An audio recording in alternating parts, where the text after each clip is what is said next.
It wasn't very hard for me to decide to go on this trip. I prayed about it. I've been going on mission trips with my family my whole life, so this wasn't just out of the ordinary. This wasn't something different for me. Going to another country was different. I think that was the real sell point for me, was traveling. I love experiencing new cultures and learning about them and living in them and just meeting new people. So I prayed about it, and I just knew that I was supposed to go. This is actually one of my favorite stories about faith. The first time when I was deciding to go to Jordan, I actually had no intentions to go to Jordan at all. And I was just sitting on the couch in the Campus Christians girls' house. We were having a Bible study after Campus Christians, and James came up and he mentioned something about it. And even before he'd come up, one of my friends had asked if I was going, and I was like, no. And she was like, oh, I thought I'd seen you at the meeting. And then James came up maybe 10 minutes after that to return the key for the basement. And he started talking about it, and I just got this incredible, it felt like a hook was behind my belly button, and it was pulling me forward. And so I just started asking questions about the trip, and all of a sudden I felt like that's exactly where I needed to be this summer. A year prior to going on this trip, I knew that I wanted to go somewhere.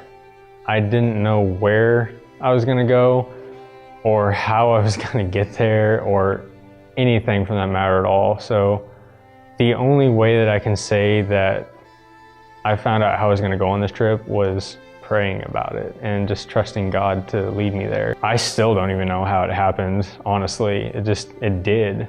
I had money saved up that I was planning to use on something else, and then something just turned around, and instead I decided that I wanted to go on this trip for whatever reason. It started off as it's a possibility I could do it, to actually, wow, I'm gonna do this. And the money just came in from places I never would have expected at all. God completely provided for all of it. And I guess I just ended up there because that's where God wanted me to be.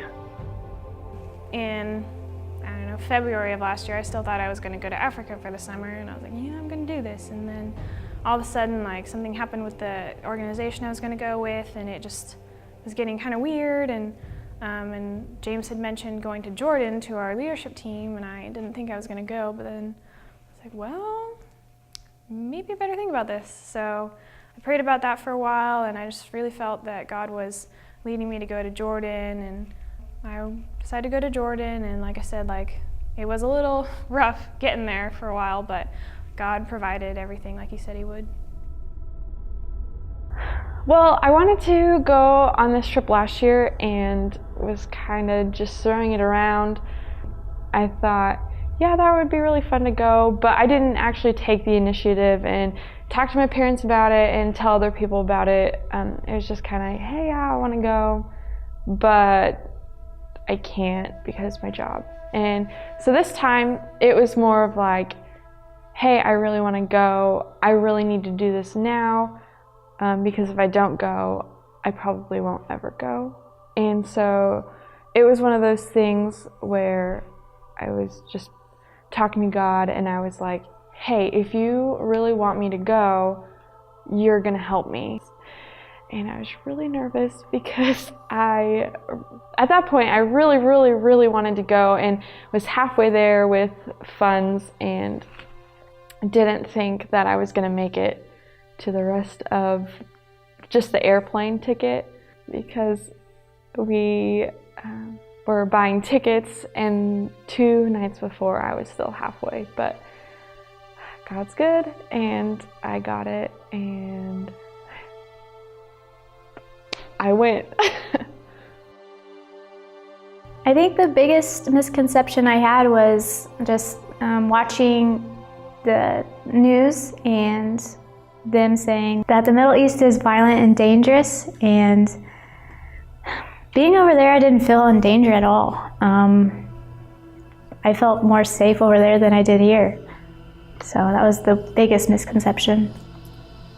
In America, we get this huge picture that everyone over there is mean, they're all terrorists.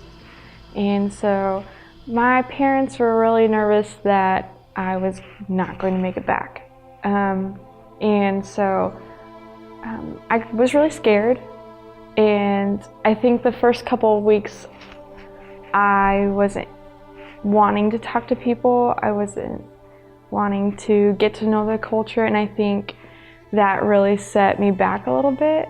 But then when we were offered tea, or when someone was like, "I love America," or just things like that. Khalid was a refugee from Iraq that came and was really, really friendly with us, made me change my perspective of their culture, and make me realize that they're just people that love people, and they're really, really friendly, and I love that. Media tells us that Muslims are extremists, that all Muslims are extremists, that all Arabs are anti-American, and that the Middle East is full of chaos, and that there's not a sane place over there. And that's completely untrue. Something that I learned my first time going over there, and learned again this time, is that the media is not always accurate. In fact, what you see is usually sensationalized anyway. And the Middle East is a beautiful region of the world. Arabs and people who live in the Middle East are really beautiful people. They care so much about your needs, your basic needs, and they don't have an ulterior motive for it. Other things that we understand as basic Islam is completely just sensationalized, and they have respect for each other and for other religions. And of course you have your extremists, but you have that everywhere. Ever since 9/11 happened and things, it just seems that the immediate thought process to anywhere in the Middle East, we automatically think, oh, they must be dangerous, hostile, and they must be just overwhelmed with terrorists. And I mean, I wasn't fully on that. I didn't really think that's what it was going to be like there. I felt like it was going to be pretty nice there, especially after all the talking that our leader, James, had talked about beforehand. But there's a little part of me still in the back of my mind that was like, I wonder what it really is going to be like over there. And when we got there, like I said earlier, just the culture there and the hospitality there is astounding. They are so kind-hearted, and I miss it. I didn't really know very much at all about Middle Eastern culture before I went. And I didn't think that they were terrorists or anything like that, but I didn't really know anything about them. I guess I just kind of thought, all I knew was that they were Muslim. But they really are some of the kindest people I've ever met. Like, I haven't felt more welcome anywhere else than Jordan has been the most welcoming country that I've ever been to, and they just love you. Like, I had an experience where when we were assessing people to teach English, I was assessing this lady named Hannah, and she was talking to me, and she didn't really know very much English, but I told her that my name was also Hannah, and she got very excited, and she was like, "Oh my goodness," and then like 5 minutes later, she was like, "I love you," and I was just like, "Oh, well, I love you too," and in America, no one would ever do that. What I learned from the culture was just to be really flexible, because sometimes things don't go the way that you have planned. So if you're planning on doing something at 2, you're probably going to do it more 4 or 5 or 2 weeks down the road. I also learned that everyone's really, really friendly. One time Matt and I walked down the streets and got offered tea, and that was really cool because he didn't know who we were, and just decided, hey, there's two strangers. They seem really nice. They're not from around here. They don't look like us, but I want to have tea with them. A lesson that we learned and that we just kept realizing again and again is just Arab hospitality. They're so giving, they're so generous of everything they have. They tend to have less than us as a household. The average household income for a Jordanian family is about $5,000 a year. I made twice that last year, working part-time. You put that into perspective and you realize that they really don't have as much as we do, and they're still so much more generous than we are. The best food, the best, every household you go to, every time you visit someone, you get a drink, and it's just how they handle things. And they do it with a smile. They don't want you to go without anything, and everything that they have is yours. So I think that's something important to learn as well. The culture there is incredible. A lot of the things that we see here on a day-to-day basis and what we're taught and just the way that we've been brought up here is all about doing things for yourself and doing as good as you can, get the best job that you can, always do whatever it is that's going to get you farther. Whereas when we were in Jordan, it always was hospitality before anything else. They went out of their way to do things for us versus trying to see what they could get out of us for themselves. And that was really eye-opening to me, and I've never felt more loved in a culture that I did not fit into at all, and it was incredible. I think one of my favorites was we were shopping in Israel, and we were just walking around to the vendors, and I think we weren't even going to this guy's shop. We decided to just go in and look because we were already hanging out around there. So we were just looking around, and James just kind of started talking to them, and this guy, James was just asking him about himself, and this guy was just like, "Oh, I have some bread that my mother made me. Do you guys want some?" And he is Palestinian, and he can't see his mom. Basically, he is in Israel and he can't go back to Palestine. So his mother sent him some homemade bread through a traveler going to Israel, and so he only had 2 pieces left, and he wanted to share it with us, and he had just met us 5 minutes before, and that was super impactful to me. And then as James kept talking to him, he kept telling his story and how he couldn't go back and see his family, and how he and his cousin spent Ramadan together, and they were the only family that they had there. And then as he was talking about it, he invited us to come break fast with him the very next night. And he was like, I would like to share it with you. And that's a huge deal. If someone wants to share breaking fast, that's a really big deal to them. So there was a family that we got really close with. The girls went to the girls' Bible study that we helped with, and they were at church. Every Sunday that we were there, they were so friendly. They came in, they were like, "Oh, hi, how are you?" And so they were really great. All the girls that went on the trip really invested in their lives, and they invested in our lives, and we got to know them pretty well. And one of the service projects we did, we went and gave food parcels to people, and so when we walked up the stairs to their house, we realized that it was them, and it was a happy moment at first, and then it got sad because we learned about their lives. And the mom, her husband, they don't know where he is. They fled to Jordan because they think someone captured them because they're Christian, and so they fled to Jordan where it was safe.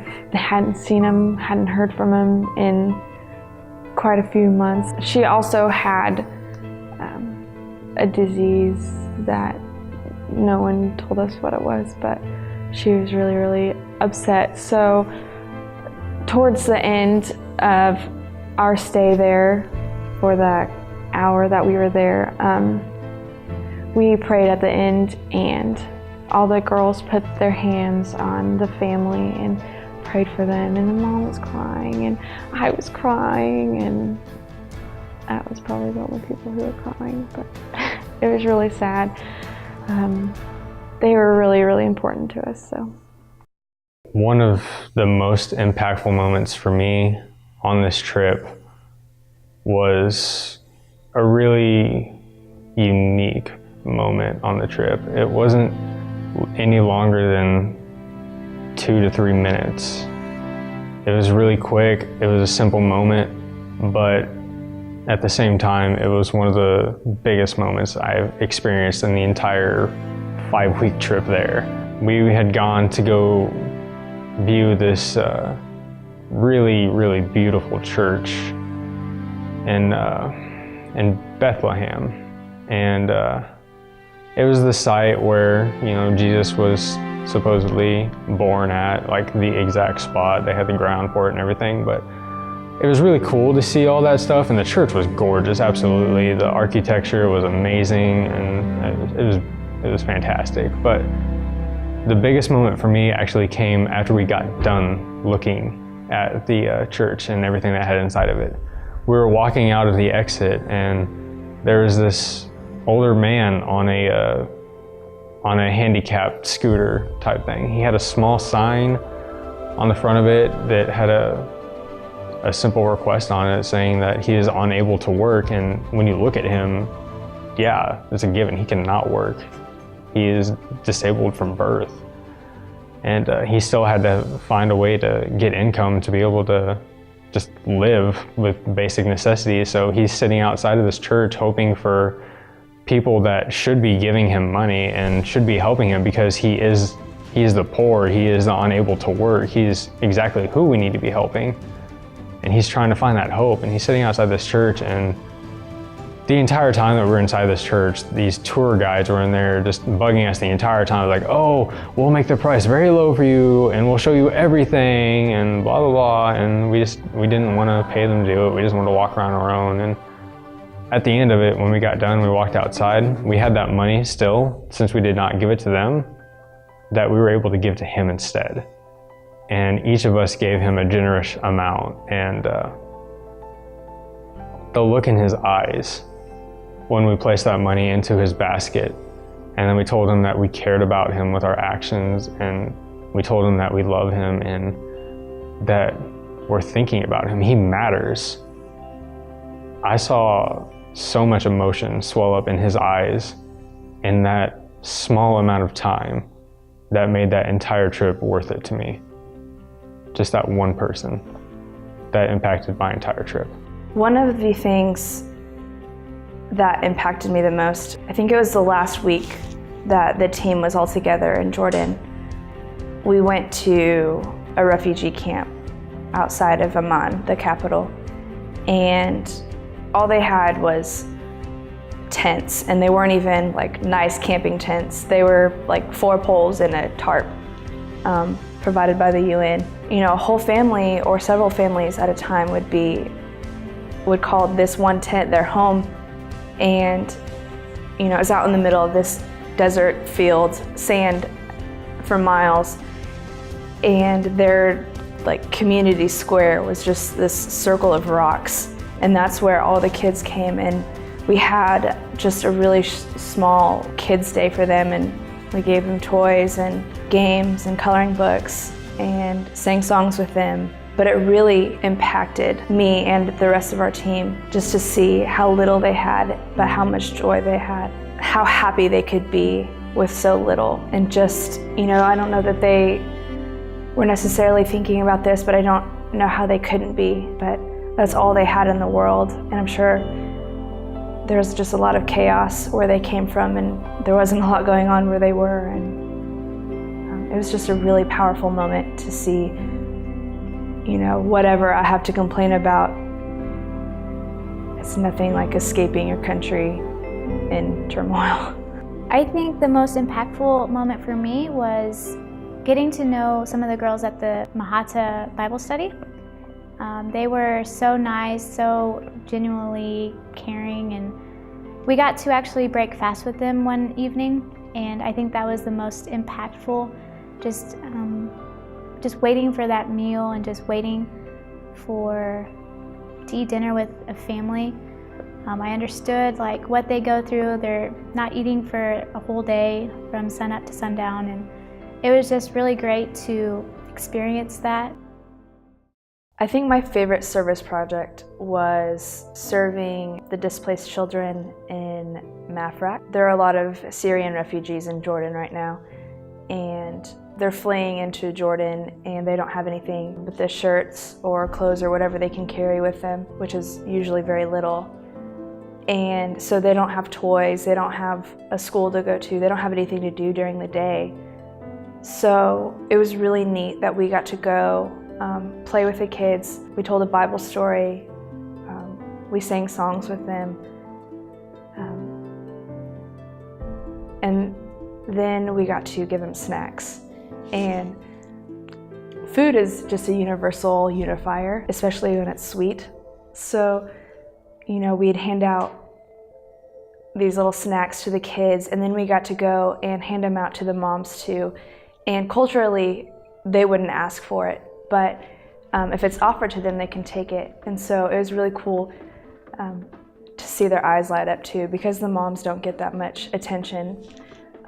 The kids do because they're cute, but that was one of my favorite things, just to give food and games and toys to the kids and to the moms. One of the biggest one that really stuck out was we went around to different families around the Mahata, and we took them basic needs that we have all the time, but these people are not able to get those because they're not able to work where they're at because they're not citizens of Jordan. And we took them things like laundry detergent, soap, rice, like really, really basic things, and just being welcomed into those homes and getting to hear their story from where they came from, why they left where they were at, and just what life's like now. And the coolest situations were the ones where we found people that found their hope in Christ, and they really seemed to be at peace. Even though they didn't have much, they weren't really sure where their money was coming from or where they were going to be next. They had this glow about them because they already had hope, and that was incredible. And the other service project would be the entire time that we were serving at the church in Mahata. I made a really close connection with one of the guys there. His name was Omar, and I don't know, just every time I was around him, it was really enjoyable, and I really just liked talking to him. He wasn't the best at speaking English, but he was very interested in cell phones, and he constantly would take mine and he would put different applications on it and show me the cool backgrounds on it. It was just great. He had so much of an interest to have a friendship with me, and he barely even knew me, and I just grew close to him, and just that constant interaction with him was kind of like a service project to me, and I love that.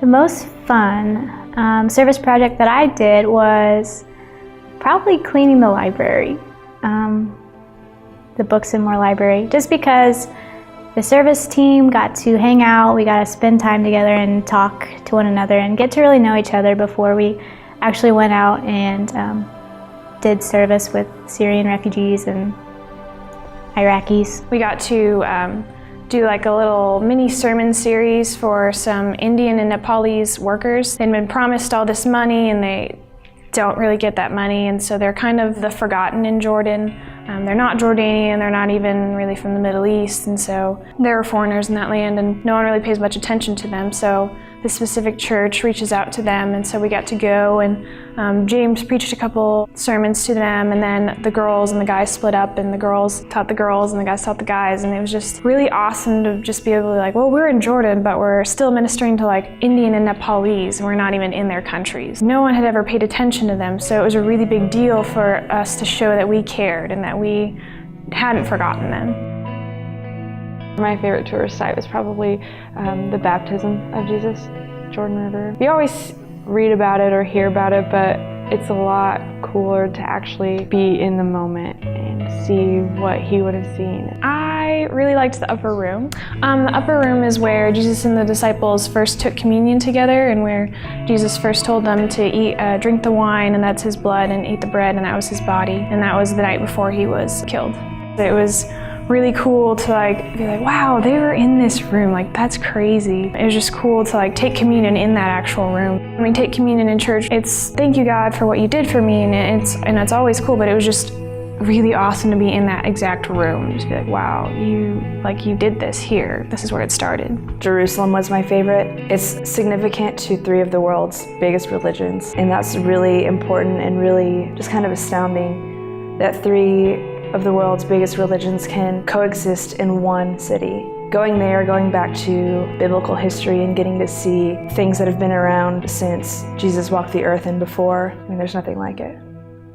I would say that my favorite tourist site out of all of them would have been a tie between the Garden Tomb, which is one of the spots that they believe that Jesus' tomb was when he was buried, and then just 3 days later he was not there anymore. And it was just really incredible to be in a spot where that was a possibility of where that actually happened. It was really powerful to be in that spot. It was a spot that was for us to come to just to enjoy for fun and not so much as really part of the trip, but the entire trip was in a way kind of surrounded around that moment.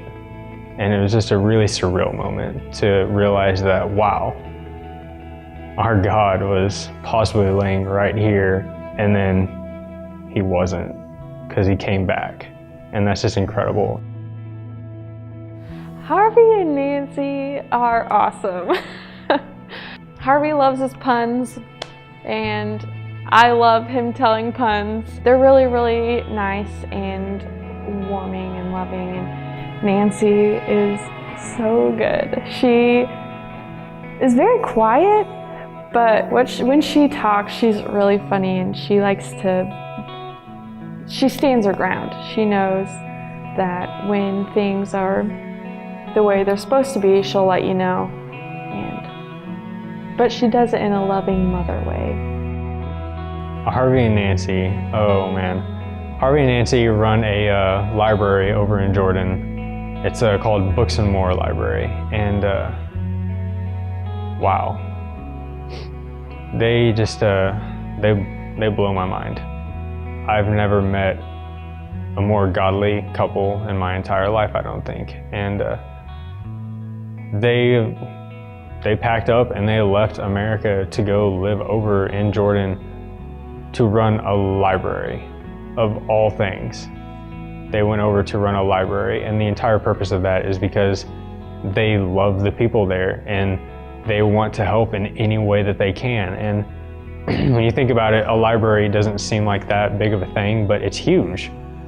They're preserving the very culture over there by having Arabic books and videos and other things there for the culture to come in and have access to for very, very low cost. And they also bring over American culture that they love there. They love America over there, and that's just so cool that they're able to bring that over there to share with them.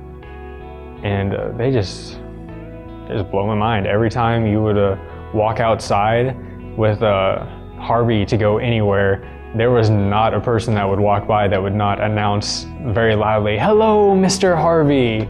They love him there, and rightfully so. Like, he is an incredible man, and he is so selfless. It's ridiculous. He would rather help anyone than himself in any given moment at any time. I learned a lot from Harvey and Nancy.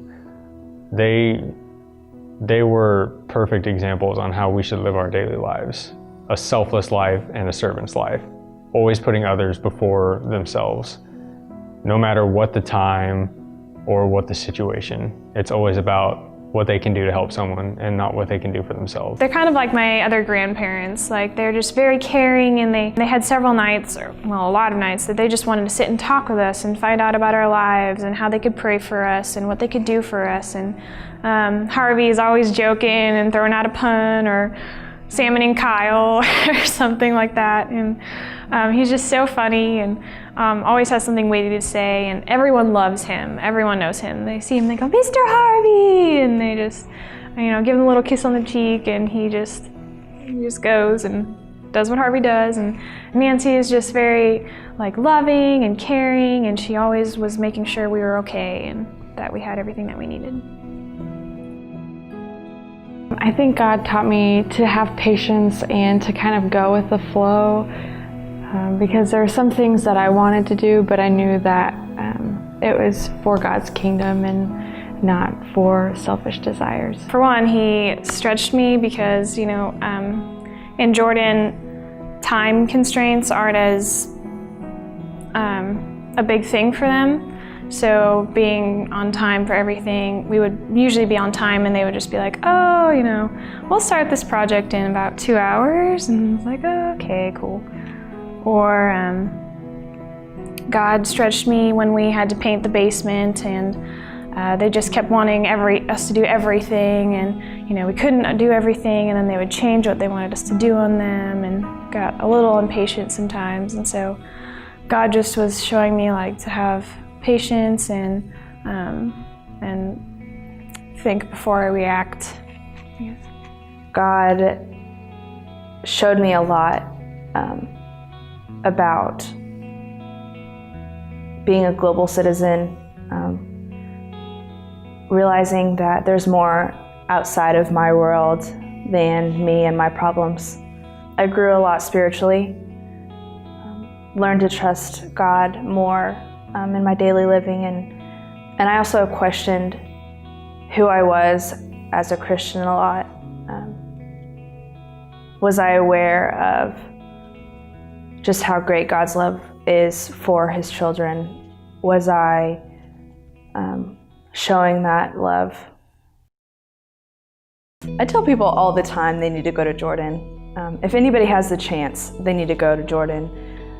It's definitely one of my favorite places in the world.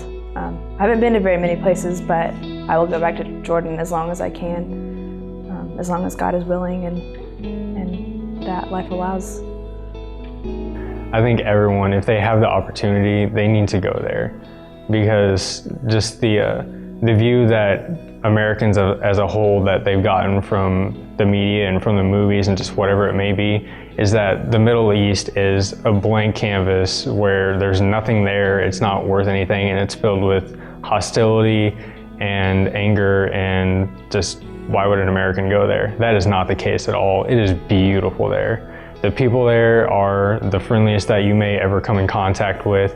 You're gonna go somewhere that you do not know anything what's going on at all, and you're gonna be really confused in the culture, and instead of being turned away by the people there because you don't know the culture or their language or anything, they're gonna greet you with such enthusiasm and excitement from seeing an American coming over to their land. You're gonna fall in love with the culture there. You are gonna love the weather there if you like warm weather and no humidity, which is awesome. And the food is just out of this world. It's something completely different. It's really filling, and at the same time, it's extremely healthy. And gosh, it's wonderful there. I don't know why you wouldn't want to go.